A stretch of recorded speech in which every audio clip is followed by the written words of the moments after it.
Nous allons faire l'analyse du match Maroc-Sénégal, finale de la CAN. C'est un très bon match. J'espère qu'on va se régaler. Premièrement, il faut savoir que l'entraîneur du Maroc, Walid Regragui, c'est un entraîneur défensif. Il y a deux types d'entraîneurs. Il y a des entraîneurs défensifs et il y a des entraîneurs offensifs. Lui, c'est un entraîneur défensif. C'est pourquoi à la Coupe du Monde, il a réussi parce que la Coupe du Monde, le Maroc a joué la Belgique, l'Espagne et le Portugal. Ces trois équipes-là, sur le papier, ils sont supérieurs au Maroc. Donc, quand le Maroc a joué contre ces équipes-là, le Maroc a passé tout son temps à défendre. Et il a réussi son match et il a joué la demi-finale de la Coupe du Monde. Donc lui, il a eu une bonne réputation lors de cette Coupe du Monde-là. Maintenant que le Maroc joue la CAN et que le Maroc est à domicile et que le Maroc doit faire le jeu, c'est le Maroc qui doit attaquer, l'entraîneur a eu des difficultés. Il a eu des difficultés parce que lui, c'est un entraîneur défensif, c'est pas un entraîneur offensif. Donc quand il s'agit d'attaquer, il n'a pas beaucoup de solutions. Tout ne s'est pas bien déroulé pour lui lors de cette CAN-là. Premièrement, son défenseur le plus expérimenté, Saïs, s'est blessé lors du premier match jusqu'à la fin de la CAN. Son seul milieu créateur, Ounahi, s'est blessé jusqu'à la fin de la CAN.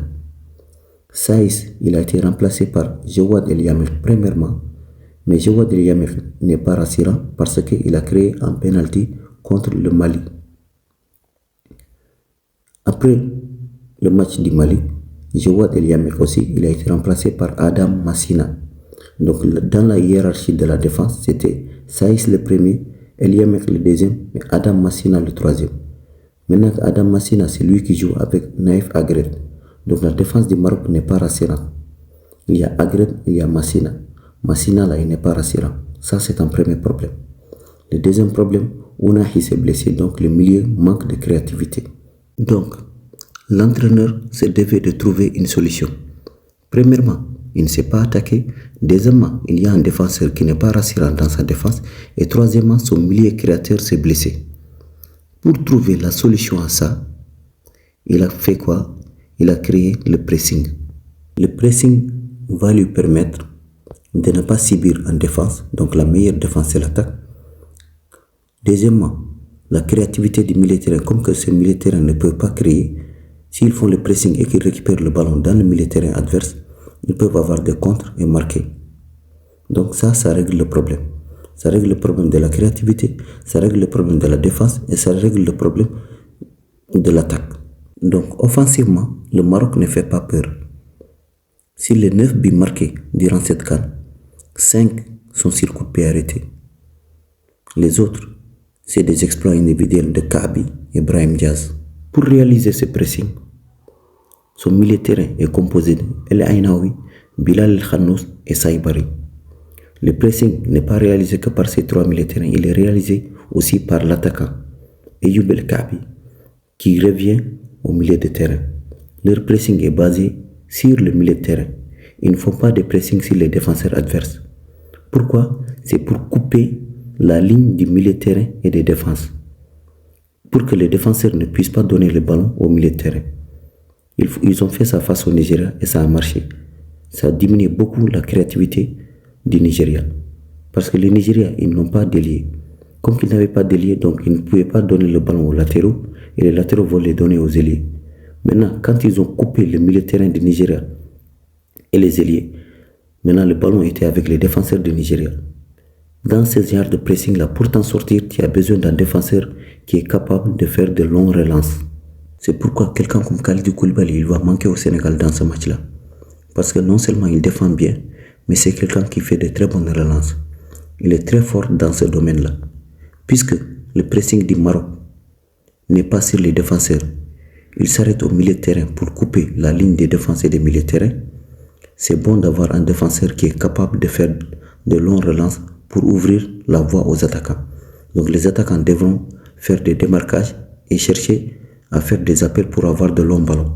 Parce que les militaires, le Maroc va couper la ligne des défenses et des militaires. Les militaires sénégalais n'auront pratiquement pas le ballon, sauf s'ils descendent jusqu'à la défense pour toucher le ballon. C'est ce qu'ils ont fait au Nigeria. Mais le Nigeria n'est pas le Sénégal. Le Sénégal, ils ont des ailiers. Le Nigeria a joué en 4-4-2, losange. Donc, le Nigeria n'avait pas d'ailier. S'ils font ça, le Sénégal a des ailiers. Donc, si le ballon est avec le latéral droit sénégalais comme Krépin Diatta, il peut donner ça à l'ailier qui est Iliman Ndiaye. Si c'est avec le latéral gauche El Hadj Malick Diouf, ils peuvent donner ça à l'ailier qui est Sadio Mané. Donc ça sera très beau à voir. Comment le Sénégal va se sortir du pressing marocain. Donc, la première arme du Maroc, c'est le pressing. La deuxième arme du Maroc, c'est les coups de pied arrêtés. Ils ont marqué 5 buts sur 9 sur coups de pied arrêtés. Leur coup de pied arrêté, soit il est tiré directement et ils marquent, soit ils font des combinaisons à deux et ils marquent. Leur attaquant, Ayoub El Kaabi, c'est un très bon attaquant, c'est un très bon joueur de tête. Soit il marque lui-même, ou bien il fait une déviation et les autres marquent. Ou bien il tire la défense avec lui et les autres profitent de l'occasion pour marquer. Donc, c'est quelqu'un qui travaille beaucoup. Le Sénégal a besoin d'un défenseur qui est bon de la tête pour pouvoir l'arrêter. Contre le Nigeria, ça n'a pas marché parce que le Nigeria jouait avec deux défenseurs qui étaient très costauds et qui sont longs et qui étaient très concentrés, à savoir Calvin Bassé et Semi Adjaye. Donc la défense du Nigeria était dans un grand jour, c'est pourquoi le Maroc n'a pas pu marquer ce jour-là. L'avantage du Maroc, c'est qu'ils sont à domicile. Ils vont tout faire pour marquer un premier mi-temps parce qu'ils jouent avec le pressing. Le pressing, c'est quelque chose qu'on ne peut pas réaliser sur 90 minutes.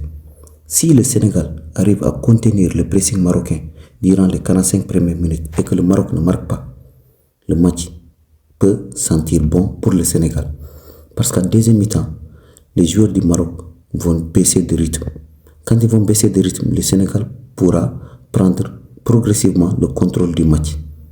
L'avantage du Sénégal dans ce match-là, c'est quoi? C'est le banc de touche du Sénégal. Dans le banc de touche du Sénégal, il y a Ibrahima Mbaye, il y a Cheikh Tidiane Sabali, il y a Chérif Ndiaye, il y a Pape Matar Sarr. Donc il y a beaucoup de bons joueurs qui peuvent rentrer en deuxième mi-temps et changer le jeu. Le banc de touche du Maroc n'est pas comme le banc de touche du Sénégal. Il y a des joueurs, mais la plupart, ce sont des joueurs défensifs. Les joueurs qui sont capables de rentrer en deuxième mi-temps et faire la différence, ils ne sont pas nombreux.